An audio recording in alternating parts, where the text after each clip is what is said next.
Welcome to Business Innovators Radio, featuring industry influencers and trendsetters sharing proven strategies to help you build a better life right now. Hello and welcome to the show. This is your host, Neil Howe, and today we have a very special guest, Rahul Manchanda.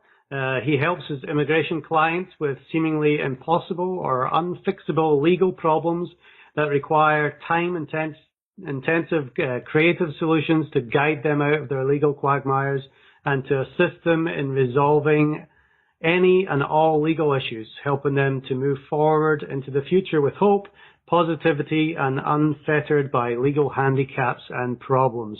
Welcome to the show, Rahul. Hi, sir. How are you? Thank you for having me. Oh, no problem. I'm looking forward to getting some great information from you today. Immigration obviously is much talked about subject always. Right now, before the election, it's at the forefront of people's minds. But let me get into your specialization. Who is it that you have found that you help best? Who is your perfect prospect?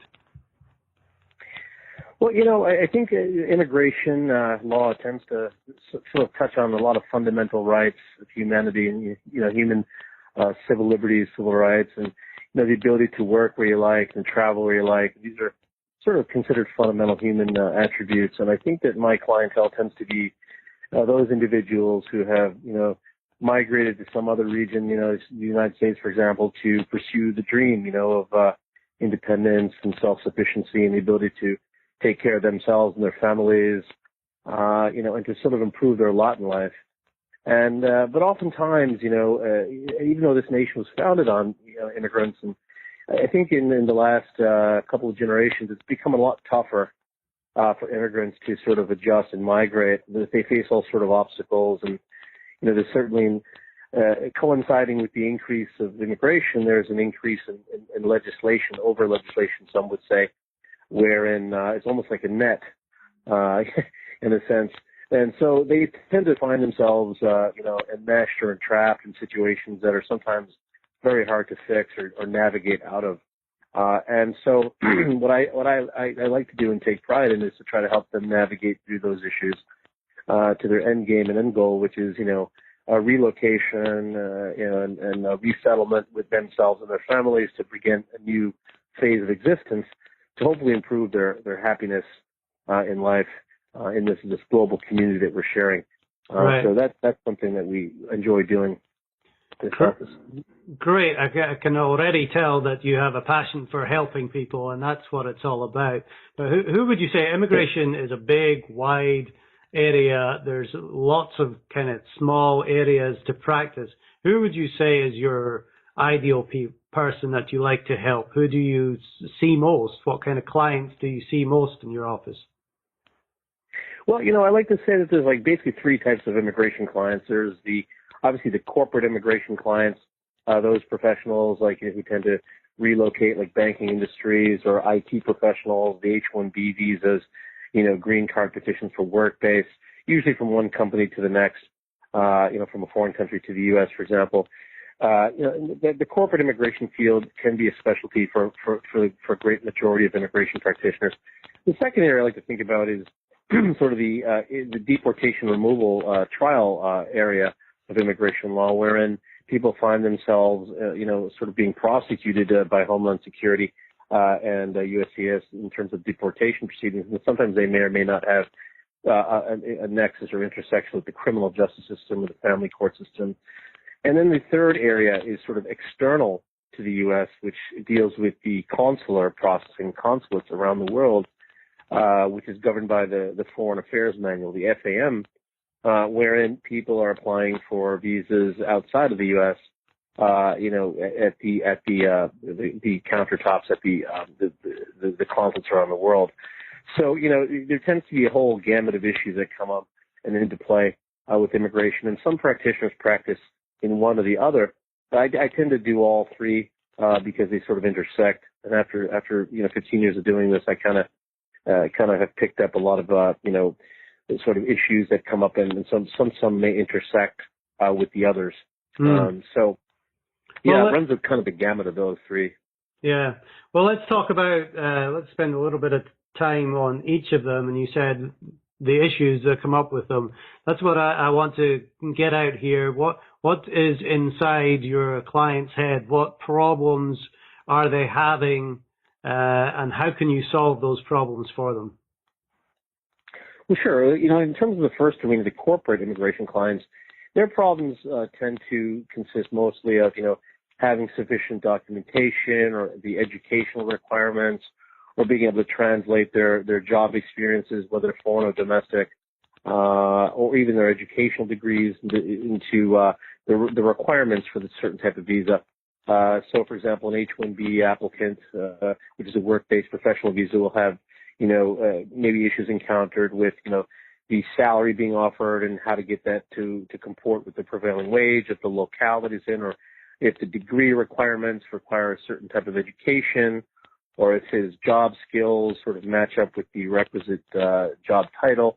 The L1 sort of intercompany transferee visa applicant will sometimes run into trouble in terms of, proving the validity of, his foreign experience or the job title or his qualifications in the foreign company where they're sending him to the U.S.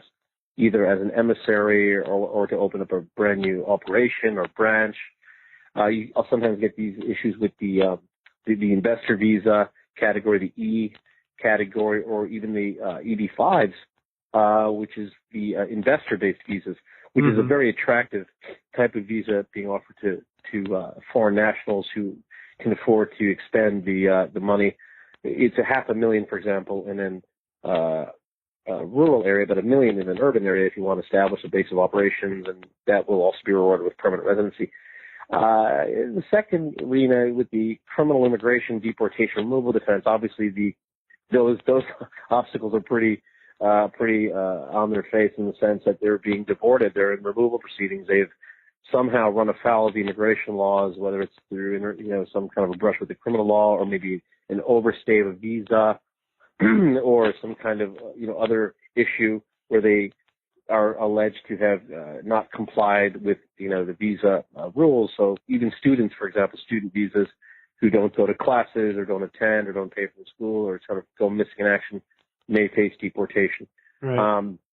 And then that third arena that we discussed, the consular processing, well, their problems tend to consist of, sometimes arbitrary denials by consular officials. I mean, they may or may not have all the requisite documentation. But, getting a visa from outside of the U.S. is a lot harder sometimes, in my experience, than it is when you're in the country itself, because consular officials basically have a lot of immunity, or a sense of immunity, in the sense that if they make a decision to deny, they really just give you one page, sort of form page, as to, you didn't meet 212A or 212G or 212H, which is the INA, Immigration Nationality Act, or the Foreign Affairs Manual quotation. And they can, and there's sort of, their decision is almost binding and final. And I've even tested that by filing federal lawsuits in the district courts here. But the answer is pretty much, look, we're the outposts of the United States, and we can do and decide on what we want to do. It's sometimes very arbitrary. So the frustration that comes along with that is something that I encounter on a regular basis. And so I try to help my clients navigate through those issues. So in regards to the corporate H-1B, what are some of the perceived issues that your clients have that you're able to correct for them? Well, a lot of them complain about the fact that, in recent years, in the last decade, there's been a sort of a public outcry. In any time an economy is sort of suffering, there's always, and this is throughout history, the regional national populace will sometimes, have a public outcry about too many immigrants coming in and quote unquote taking all the jobs, et cetera, even though there's really no direct correlation with that happening. I think that the vast majority of the people that are coming in are skilled workers with, experience and skills that the country desperately needs, because there's literally no one there to do it or wants to do it. You also have it not only with the educated populace, but you have, some of the agricultural jobs or some of the seasonal positions, which don't really require a lot of education, but, require certain skill sets and willingness to do certain jobs. So there's a need for those individuals, but some of my clients complain about the fact that the visas have now been reduced markedly by Congress and actually the Senate. For example, the H-1B used to be almost approaching 200,000 issuances per year, and now they're around 65,000, and they sort of get swallowed up and eaten up around April of every fiscal year for work starting in October. And, there's literally a line, to file on or before April 1st when they open up the new fiscal year, and those are usually swallowed and eaten up pretty quickly by some of the mega corporations, the mega tech companies like Microsoft or Intel, or the biomedical companies that are just waiting in line to sponsor people with their big, powerful law firms. So the smaller individual applicants usually find themselves muscled out or kind of phased out or kind of unable to even apply because they're gone before you even know it. Sort of like a popular concert trying to get tickets. It's already gone before you try.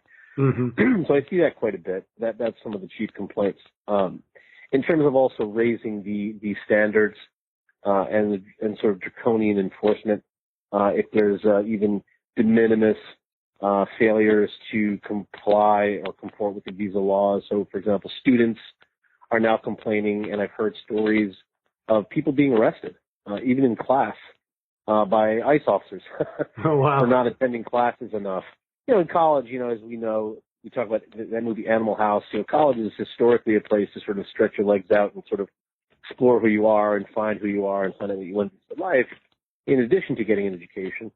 But a lot of them are feeling sort of boxed into a sense of stress levels that really are, especially when you're faced with the prospect of being arrested and charged and deported, put in a jail cell with, real criminals. I mean, that's when they really start to complain, and people are afraid of that. Mm-hmm. And I think there was a news article that came out last week that I read about that, for example, a lot of Chinese nationals or wealthy Chinese national students are instead going to Canada to obtain an education at times rather than the U.S. because it's considered so scary and foreboding, which really hurts the university community and the economy and sort of cultural exchange and the ability to migrate and get an education where they choose. So there's a tug and a push and pull and a tug of war going on between the naysayers and people who think that immigration is good for the society we live in. And that's more of a philosophical argument, but right. At any rate, that's something I counter. Yeah, when people look to immigration right now, if they're looking to the news media, they're looking at immigration being a negative thing for society. But, when you have qualified people coming over, whether it's, workers in the H-1B or the EB-5, they're actually helping to stimulate that economy. So it really is a positive impact, and immigration has always been a very important part for the USA. Absolutely, and the empirical data supports that notion. I mean, it's not even just sort of rumor mongering. It's actually the statistics show that immigration has a net positive effect for both the economy and cultural exchange and sort of the general happiness of the community. I think that it stimulates competition, stimulates job growth, stimulates tax growth, and sort of assists the nation in evolving and progressing. And so to clamp it down unnaturally is sort of a social engineering aspect, which normally has some sort of negative blowback. And whenever you try to, I think, fetter the human spirit, in any capacity, I think you're going to get negative blowback. People are frustrated. They feel they're not free. They get resentful. And then they go to other countries who then eclipse them in terms of progress or economic development, things of that nature. People from all over the world have great ideas and some of them have great contributions. And it's sort of a tragedy that to clamp down on their ability to make a better life for themselves and others around them. Certainly there are certain people who shouldn't be immigrating, but as studies go, that's a minority of individuals and migrants. I think the net effect is generally a positive one, which really needs to be explored further. Yeah, unfortunately, the minority are the ones that get all the headlines. But there's certainly, I mean, that's the reason that people came to the United States in the first place, to make a life for themselves and, you know, the land of the free. So you're based out of New York City, right there on Wall Street. Is that correct? Yes, sir. Yes, sir, I am. Mm-hmm. So what would you say is your magic or your expert ability? There's obviously hundreds or thousands of immigration attorneys in the New York area, New York State. Why would somebody become your client? Why do people want to work with you? Well, you know, I think it's a couple of things, and I thank you for that compliment. Well, maybe it was a compliment, but there's a couple of things that come to mind. You know, my background from an educational standpoint was in the heavy-duty sciences. You know, I attended Yale and Boston University, majored in biomedical and biochemistry areas, and lots of maths and sciences. So I tend to approach life in my cases with a scientific model, you know, of empirical data. So, you know, when you're dealing with, you know, the law, which is extremely, you know, it's there's all these exceptions and rules, and it's a common law-based system is obviously very much subject to judicial interpretation and the art of the litigation argument back and forth between, you know, the government and private counsel. I tend to find that scientific training is a huge advantage to sort of crystallize and analyze problems and issue spot, legal spot. And when I find a problem, I find that there's an abundance of solutions using legal and equitable remedies that are readily available to someone with that training. And I find that to be very, very, very fun to help and counsel my clients to navigate it. The thing I think is that, you know, I was born in New York, and but I'm a first-generation immigrant myself. My parents came from India, North India. I was born in New York, so I'm an American. But I also tend to see the world through the eyes of an immigrant, and some of the obstacles they encounter watching my parents and family kind of struggling and going through certain walls and obstacles that really didn't affect you know, second, third, fourth, fifth generation American citizens. And so it sort of made me very sensitive to the plights that they were going through and the frustrations, whereas, you know, sometimes people tend to dismiss the concerns of immigrants or newly arrived immigrants or first generations as whatever. I tended to take those pretty seriously and internalize those, and I felt that maybe I could function as a bridge between, you know, the established elements of American society as well as the newly arrived immigrants, and try to help them adjust and sort of help them kind of make that bridge and connect from one side to the next, while at the same time navigating and protecting their interests legally. So I think that's something. And the third issue is, I think I also having to do the first issue is I tend to be solution-oriented. I'm a positive person by nature. What I like to do is my goal and game is to find a solution to your problems using all creative methods and means and legal and equitable means at my disposal. So I never really truly take no for an answer. My philosophy is that there's three branches of government, and there's appellate divisions. You can appeal any sort of adverse decision. And at the end of the day, it's really about getting your point across and trying to justify and try to sort of come up with solutions in your situation. I find that the vast majority of people are good people, even though they may have bad situations or bad experiences. Right. And I think that there's really, you know, and I think that there's usually an explanation for why things turn out the way they are, unless, of course, you're dealing with a person who has no respect for the law. But again, that's a very small minority. Generally, people who find themselves in tough positions are people that have experienced or seen things that are truly, truly unfair. And, you know, and I think that, you know, the real art of an attorney is to help your client sort of see that and understand that, and then try to offer solutions and negotiate with the opposition to try to come up with a solution that meets everybody's needs, and try to negotiate an outcome that helps everybody at the end of the day. So a win-win situation for as many people as possible, rather than a lose for one party and a gain for another. Mm-hmm. Now, I can definitely tell that you are close to the immigration coming from the first generation yourself, and that means a lot, I think, to your clients, that you understand them a little bit better and what they're going through. But I like your mantra as well. You shared with me your mantra from Hannibal. We will either find a way to Rome or make one. Yeah. I love that. But what are a couple of misconceptions about the service that you provide and the results?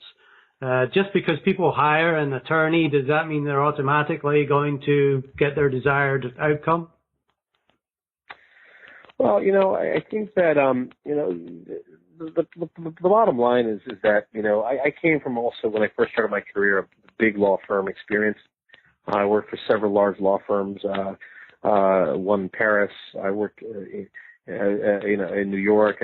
In sort of the big firm experience, I really felt a sense of dissatisfaction that I was so cut off from the clients and the real issue at hand. I was more of a billable hour kind of guy. I never met the corporate clients, and you kind of read about your work in the newspapers and these big stories in the New York Times or Le Monde or whatever the case may be, but you're really not. You're just a cog in the wheel. You don't really have an effect on anyone's life or the ability to make anything better. The life is great if you like cushy, comfortable life without sort of any exposure to, the slings and arrows of outrageous fortune. Certainly I've got scars and battle scars and wounds from having my own practice 15 years. You can't hide behind anybody. And sometimes, people can make allegations or against you, or can kind of make life tough for you, and you're dealing with the heat right in your face, and you can get injured because of that.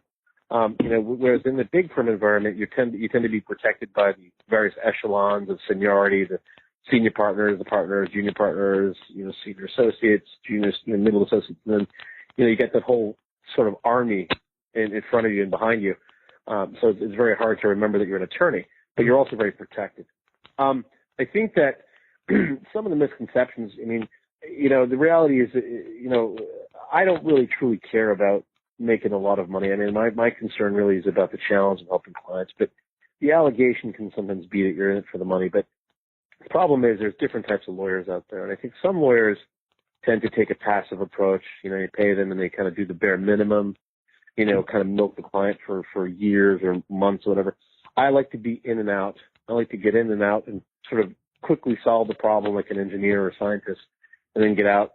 A clear start date, a clear termination date, achieve the goals, and not belabor the issue or make it more difficult or compound the problems that some attorneys tend to do.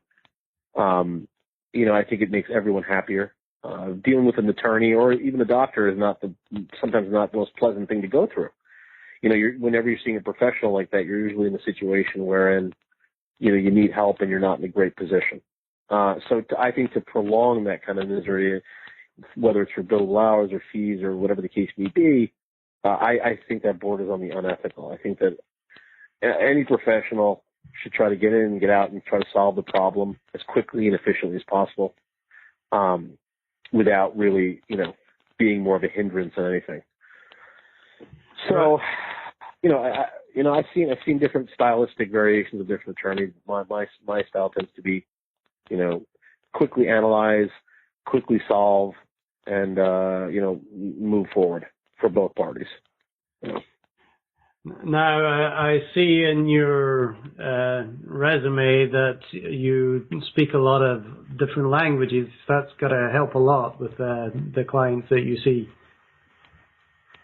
Yes, sir. Yeah, I do enjoy linguistics. From an early age, I've been speaking different languages, I guess, based on the immigrant experience. But also, I was planning on attending a school in London. Actually, I had been admitted to the circuit, the Eton, Cheam, Harrow circuit, when I was about 8 or 9. And my father had this sort of fantasy of sending me to London, becoming an English gentleman. Yeah. And so one of the prerequisites was to be proficient in a foreign language at a very early age. I guess that's England compared to the U.S. They tend to focus on languages a lot earlier than they do in the United States. Right. In the United States, you tend to learn foreign languages like when you're in high school, junior high, that kind of thing. Whereas I think in Europe, I think they tend to be much more, sort of international and cosmopolitan at that level. So I had to quickly catch up. We chose French. My parents chose French, and I had a tutor and studying French around 7 or 8. And I'd already been speaking the various dialects of the Indian subcontinent, like Hindi, Punjabi, Urdu. My grandfather was an Urdu poet, which is now the language of Pakistan, but even though my family's from India and we're Hindu and speaking Hindi, but because of that area, it was just so diverse and intertwined with that culture. That was part of it. So already before I was 10, I was able to speak 5, 6 languages and dialects and center languages, and so that ability to quickly jump back and forth. And I guess when you're younger, you maintain an accent, an authentic accent. When you hear it once, you kind of pick it up. Whereas as you get older, you either get lazy or you don't really feel like changing your accent. But I try to be very faithful to the pronunciation and the intonations and the accents at that time. And so I think that assisted me later on in life. And so I've actually also self-taught some languages just out of interest and hobby and the sort of relationships I've been in. So some of that has been that early sort of exposure to different dialects and languages, such disparate, geographical origins. I think that really helped. Yeah, well, it obviously helps you. Yeah, obviously helps you attract a lot more people if they can speak your language. So for the people who are out there at their corporate H-1B or deportation, removal, or the consular, if they are needing your services, what's the best way for them to get in contact with you? Sure, yeah. A telephone call is always the best way. You can email my office. My telephone number has been the same for decades. A decade and a half. It's 212-968-8600. We have an 800 number. That's 877-207-7660. The email address here is info at manchanda-law.com, which is spelled MANCHANDA hyphen, not a dash, but a hyphen, LAW.com. And our website is www.manchanda-law.com. And we're 24/7. We have answering services. We have people there 24/7. So if there's any emergencies or even some time difference issues, people can call in, leave a message. We usually return the call within a few minutes to like an hour or so. It depends on the situation.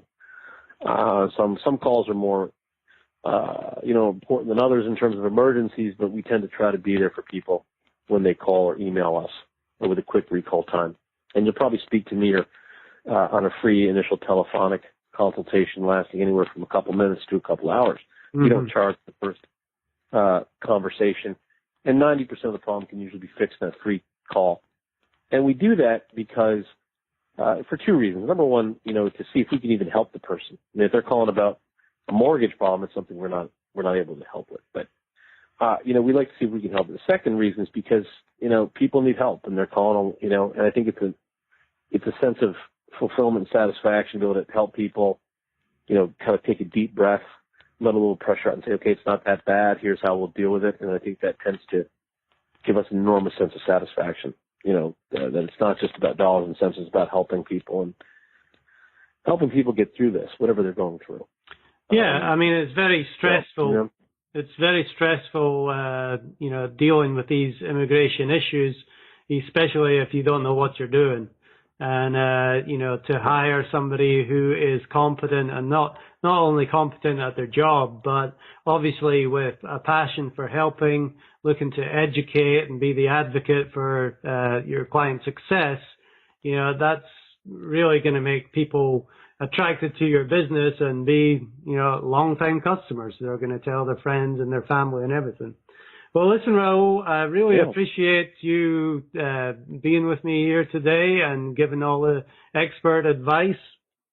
Rahul Manchanda out of New York, New York. Thanks very much for being on the show today. Mr. Howe, thank you for having me. Appreciate it. Great. Well, if you like what you hear, hit that like button and share, and we will see you next time on the show. Thanks for listening to Business Innovators Radio. To hear all episodes featuring leading industry influencers and trendsetters, visit us online at businessinnovatorsradio.com today.